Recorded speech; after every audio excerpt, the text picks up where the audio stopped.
Assalamualaikum warahmatullahi wabarakatuh. Perkenalkan, nama saya Nasya Berusya Ramadhani, mahasiswa Ilmu Komunikasi Universitas Muhammadiyah Surakarta. Pada video kali ini, saya akan membahas sedikit tentang public speaking. Public speaking merupakan bagian dari ilmu komunikasi. Yang pertama, apa itu komunikasi? Komunikasi adalah sebuah proses seseorang menyampaikan stimulus dalam bentuk lambang yang bertujuan mengubah tingkah laku seseorang. Kemudian, komunikasi memiliki beberapa unsur. Yang pertama, komunikator, atau seseorang atau pihak yang menyampaikan informasi. Yang kedua, pesan, atau konten yang ingin disampaikan oleh komunikator. Yang ketiga, sarana komunikasi dalam mengirimkan pesan.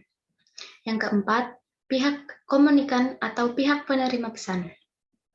Yang kelima, efek atau perubahan pengetahuan, perasaan, dan sikap komunikan terhadap pesan yang telah disampaikan oleh komunikator.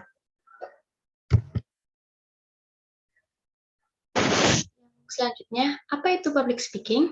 Public speaking adalah kegiatan komunikasi lisan yang dilakukan secara langsung di muka umum atau di hadapan sekelompok orang.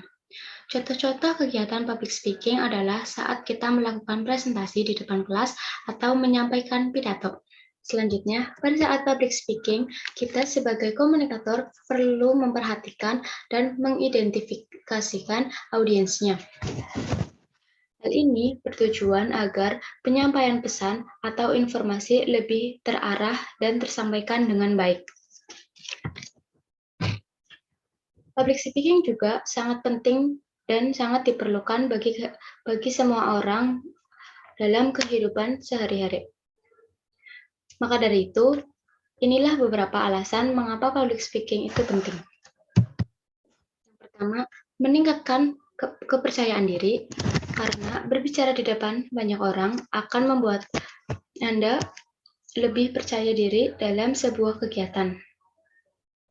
Yang kedua, melatih diri untuk lebih berekspresi. Hal ini harus dilakukan supaya melatih diri untuk berekspresi secara positif. Yang ketiga, untuk meningkatkan kualitas diri. Meningkatkan kualitas diri memiliki value yang baik menjadi hal yang sangat utama karena ini akan membuat kita memiliki semangat yang lebih baik untuk dikerjakan. Yang keempat, untuk memperkuat keterampilan berpikir kritis. Itu bermaksud orang yang dianggap pintar haruslah mempunyai kualitas dari bahan pembicaraan yang akan disampaikan. Pada kehidupan seperti saat ini akan memungkinkan kamu lebih siap untuk menghadapi pekerjaan dengan nyaman dalam berkarir. Ada banyak hal yang bisa membuatmu lebih nyaman dengan pekerjaanmu. Salah satunya adalah minat yang sesuai dan bisa kita olah sejak awal. Jika kamu termasuk orang yang gemar melakukan public speaking dan ingin berkarir, kamu bisa menekuni lebih dari satu profesi. Apa saja sih profesi yang bisa kalian tekuni? Yang pertama, MC atau Master of Ceremony. Seorang MC harus mampu melakukan improvisasi untuk membangkitkan semangat audiens dengan kemampuan public speaking yang dimiliki. Yang kedua, reporter.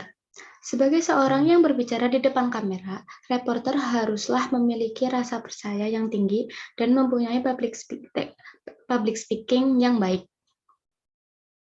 Kemudian, public speaker atau trainer. Seorang trainer hadir dalam acara edukasi seperti seminar, pelatihan, dan lain sebagainya.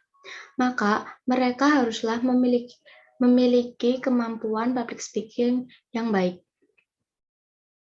Kemudian ada announcer. Seorang announcer harus bisa menyampaikan informasi dengan singkat dan jelas menggunakan public speaking yang mereka miliki dengan baik. Kemudian moderator. Saat menjadi moderator, kalian harus bisa menjadi penengah bagi para peserta diskusi atau audiens. Yang terakhir, promotor atau social media marketer. Sebagai jasa marketing, kamu harus mengasah public speaking-mu untuk bisa menarik perhatian dari calon pelanggan.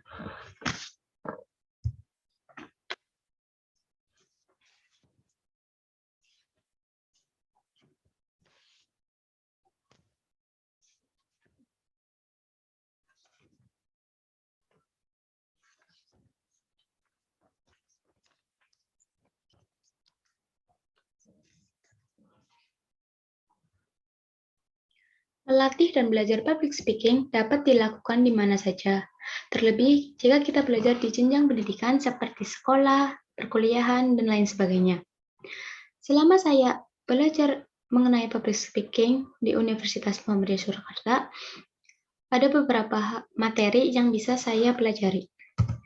Yang pertama, teori dasar public speaking yang membahas tentang apa itu komunikasi, gangguan komunikasi, dan lain sebagainya.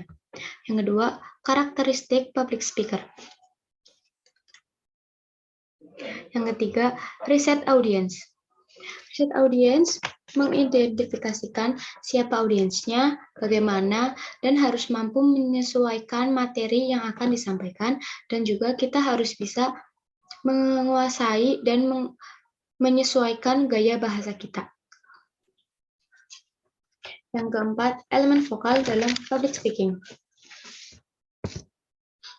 Elemen-elemen yang dimaksud adalah artikulasi, volume, pitch, rate atau tempo, pause atau jeda, intonasi, dan tone.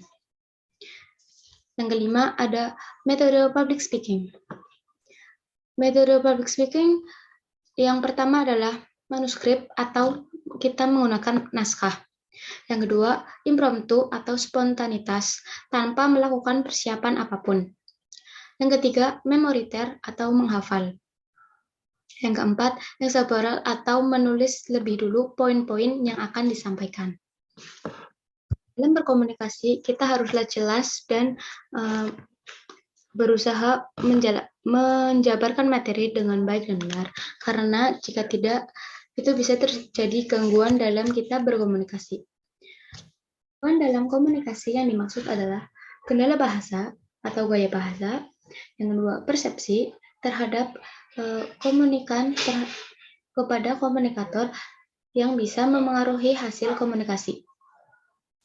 Yang ketiga, pesan tidak jelas, seperti seorang pembicara melakukan presentasi tetapi suaranya tidak terdengar jelas sampai audiens yang di belakang.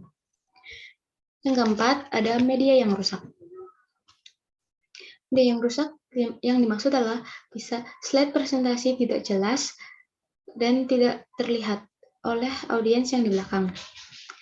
Yang terakhir, ada gangguan lingkungan atau di mana suasana yang terlalu berisik atau ada musik yang terlalu keras sehingga musik tersebut mengcover suara kita. Setelah mempelajari mengenai public speaking, saya mempunyai harapan bagi diri saya agar kedepannya bisa menjadi lebih baik menjadi seorang public speaker. Yang pertama, harapan saya bisa lebih percaya diri.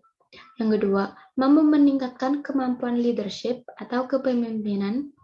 Yang ketiga, lebih berani berbicara di hadapan publik. Yang keempat, bisa lebih efektif meningkatkan skill. Yang kelima, bisa meningkatkan pengetahuan saya. Yang keenam, saya bisa jadi lebih sistematis, terarah, dan selektif terhadap topik apapun.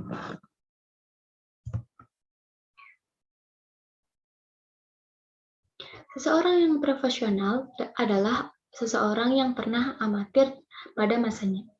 So, buat kalian, jangan mudah menyerah dan teruslah belajar. Dan mudah-mudahan materi yang telah saya sampaikan bisa bermanfaat untuk kalian. Saya Nasya Barusyar Madani. Terima kasih. Wassalamualaikum warahmatullahi wabarakatuh.